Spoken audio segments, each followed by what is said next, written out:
بسم الله الرحمن الرحيم.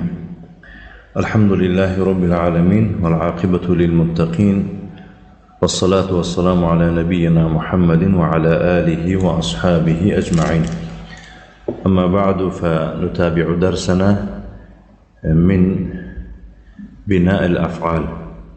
إنك ما درسوي خضراء دوام دهم از كتاب الصرف بنام يعني بناء الأفعال.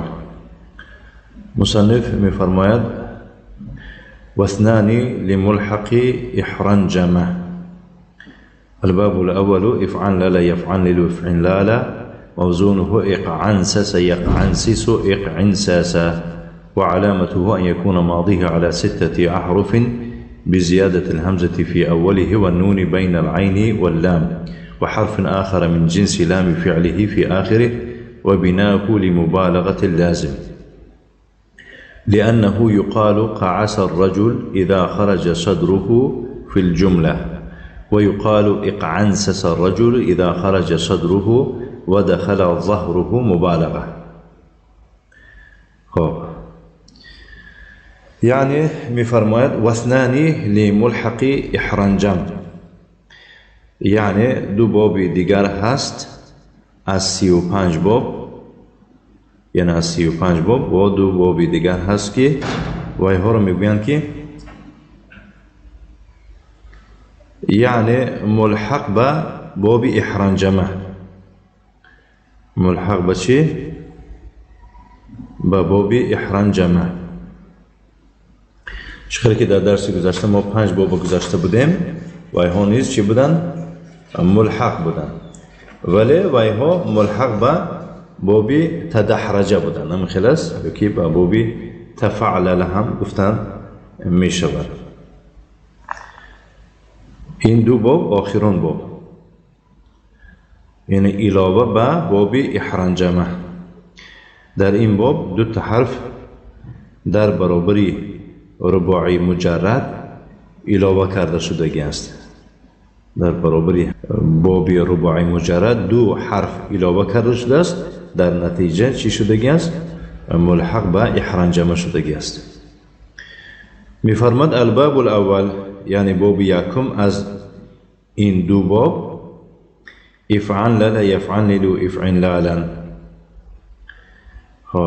هم وزن این اقعنسس یقعنسس اقعنساسا، و علامتی همین، یعنی علامتی این باب ان یکون ماضیه على 6 احرف. اگر نگرید فعل ماضی از 6 حرف عبارت است.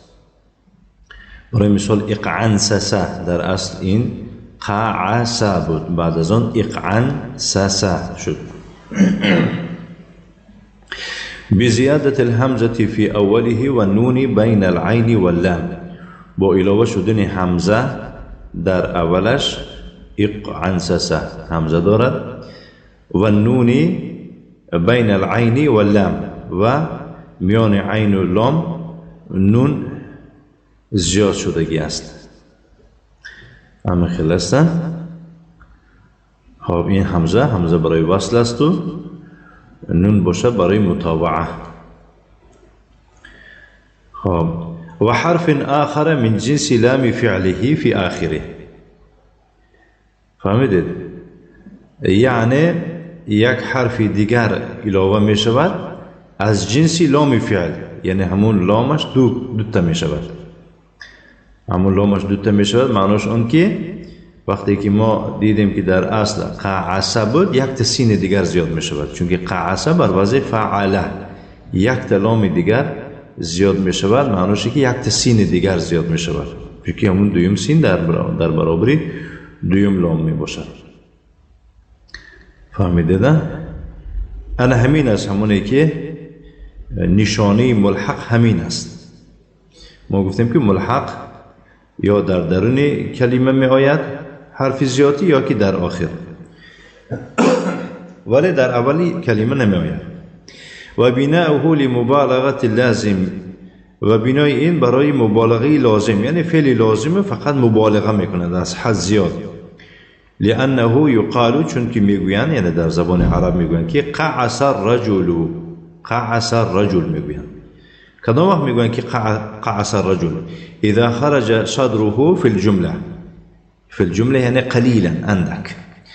اگر همون انسان قفس سینه اش اندک برآمدگی، یعنی به پیش برآمدگی باشد، عرب ها میگفتند که قعس الرجل. فهمیدید؟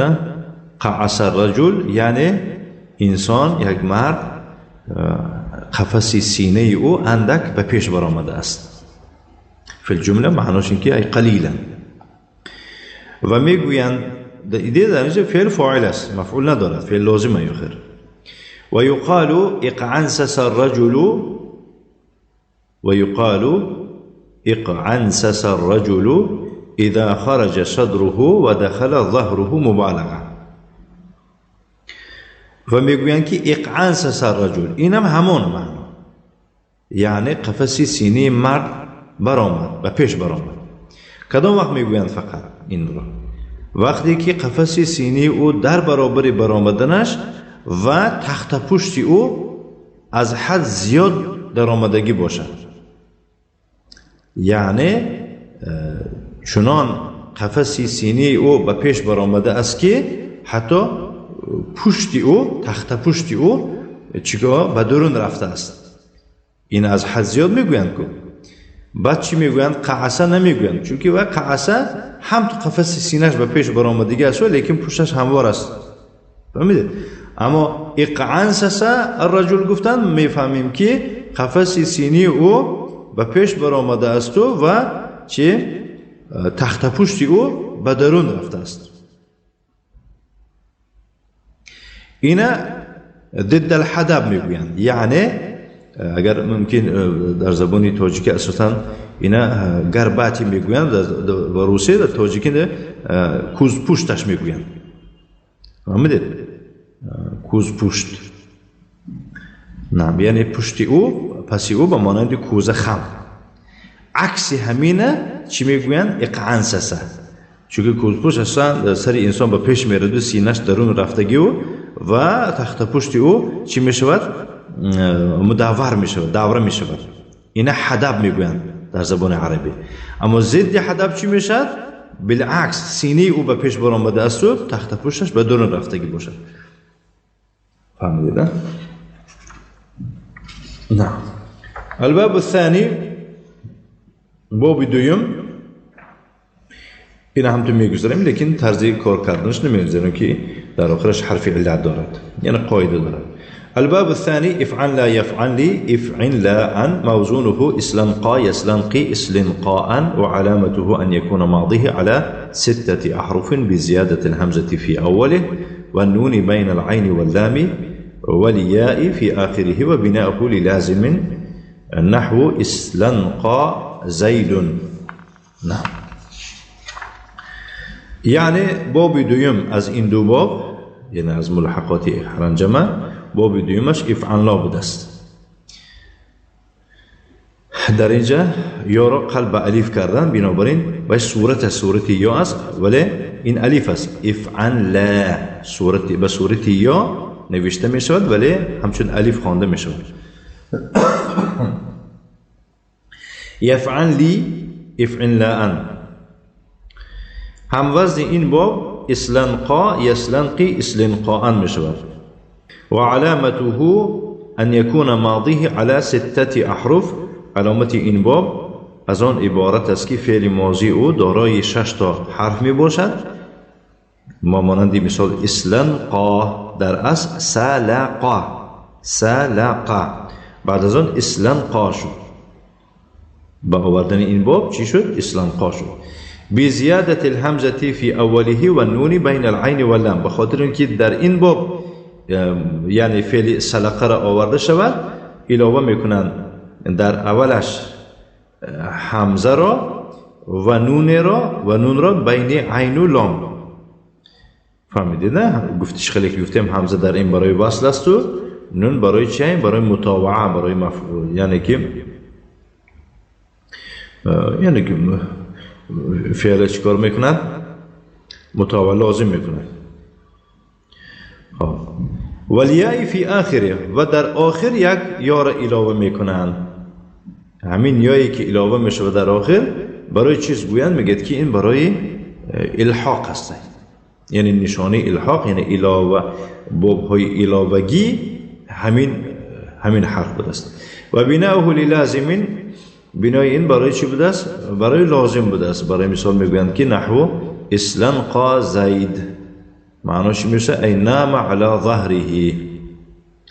فهمیدید نه؟ یعنی زید به پوش خواب کرد، این معناش گذاشته بودید. فهمیدید نه؟ همین خیلی بوده است. معناه ای نام زید علی ظهره، زید به پشت خواب کرد. به همین یعنی 35 باب ما تمام کردیم. انشاءالله بعد دیگر اندک در دیگه موضوع صحبت میرد. درسی آینده یعنی که سر بکنیم موضوع نو. و صلی اللهم وسلم علی نبینا محمد وعلى آله وأصحابه وسلم تسليما مزيدا، وجزاكم الله خيرا وبارك الله فيكم.